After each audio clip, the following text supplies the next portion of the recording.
这个被称为死亡之爪的巨型机械爪子，位于普里皮亚特郊外茂密的森林中，是切尔诺贝利灾难最令人不安的遗物之一。在灾难发生后，就一直在这里了。这只爪子曾经是4号反应堆爆炸后清理工作中使用的起重机的一部分，也属于那场灾难的纪念碑。这场灾难的放射性之大，仅仅是靠近都有可能致命。在1986年4月26日，切尔诺贝利反应堆爆炸后，蒸汽和火焰爆炸席卷了整个区域。爆炸的程度之大，直接将控制棒、燃料和放射性石墨块抛洒到了反应堆周围的屋顶上。这些石墨在核反应过程中可以吸收反应堆核心产生的大量辐射，因此呢，这个屋顶就成为了地球上放射性最强的地方之一。即使1分钟也足以引发致命的放射病。这面剂量辐射的积累速度超过了当时的任何防护措施。在反应堆失控的早期，苏联的清理队面临着一个令人绝望的困境，那就是必须将这些石墨移走，以避免进一步的污染。但无论是人工清理还是使用机器清理，都无法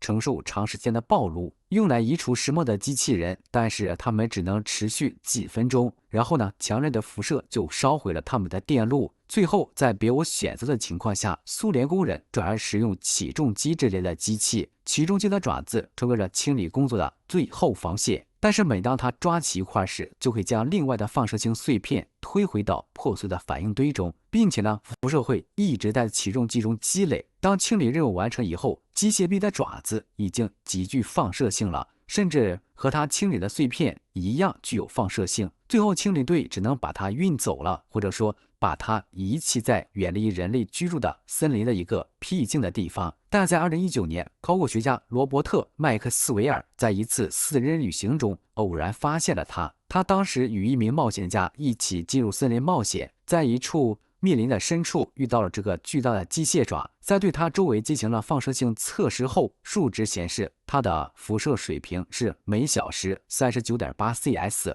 超出正常水平的数百倍，而机械爪周围的辐射量更是达到了950CS。这意味着即使有人看见它，也足够患病了。但是仍然有很多人冒着危险前去探险，甚至曾经有2个俄罗斯的女博主爬进了爪子的内部拍照，俨然把它当成一个打卡地。直到今天，死亡之爪依然被停放在那里。一些当地人认为，这个巨大的机械爪子将有可能永远留在那里。这个按钮就是造成切尔诺贝利的罪魁祸首了。1986年4月26日凌晨，切尔诺贝利4号机组的反应堆控制室里警示灯闪烁，工程师们焦急的低语声不绝于耳。他们正在进行安全测试，以确定反应堆的冷却泵是否能够继续依靠涡轮机的剩余功率运行。在这个控制中心中，有一个精心设计的红色按钮，作为最后的安全保障。只要按下这个按钮，反应堆就可以在几秒钟内关闭。但是没有人会知道，这个小小的按钮却成了这场事故的引爆雷管。凌晨1点23分，反应堆操作员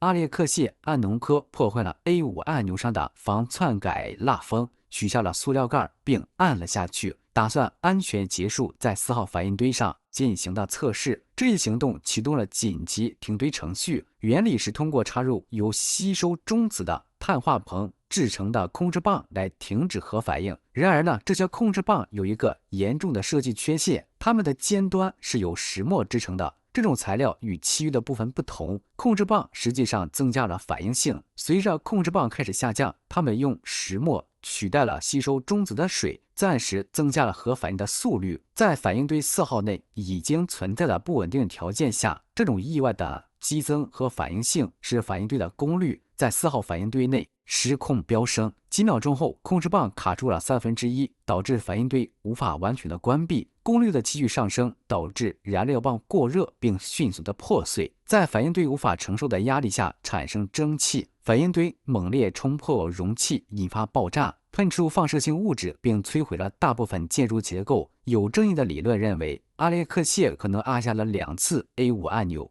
根据这一理论，第一次按下是试图通过部分插入控制棒来管理轻微的功率增加，随后呢，控制棒下降了几厘米。当它松开按钮时，控制棒停止了下降。然而呢，随着电力继续的上升，它再次使劲地按下了按钮，这次是为了启动一个完整的关闭功能。根据该理论的支持者的说法，双击使控制棒卡在了一个位置，从而最大限度地发挥了反应堆的爆炸潜力，决定了它的命运。虽然未经证实，但是这一理论提出了一个问题，就是一瞬间的决定和一个有缺陷的按钮设计是否导致了这场灾难事件。今天4号反应堆控制室的 A5 按钮只是一个空插座，按钮及其保护盖很可能在灾难发生后的早期清理行动中作为非官方的纪念品被带走了。这些按钮后来被更新反应堆中的开关取代，但 A5 按钮的空插座仍然令人难以忘记，提醒人们它曾经引发的灾难性事故。你可能永远也想不到，这个售价28美元的帽子居然来自于切尔诺贝利。切尔诺贝利126医院的地下室虽然没存放过任何一具尸体，但是却是一个令人难忘的地方。里面放着的是第一批冲向切尔诺贝利灾难的消防队员身上穿着的制服、头盔和靴子。这些物体带有极大的放射性，以至于在近40年后，它们依然被放在那里无人问津。这家医院曾经为当地的5万名居民提供医疗服务，其中多数人是附近核电厂的工人。医院的屋顶上写着国家健康的正能量标语，但是1986年4月26日凌晨，这个标语随着4号反应堆的失控而彻底消亡。弗拉基米尔·普里克中尉和他的手下在核反应堆施工后的几分钟内，毫不犹豫地冲进了冒着浓烟的反应堆。很快，这支消防队从14人扩大到了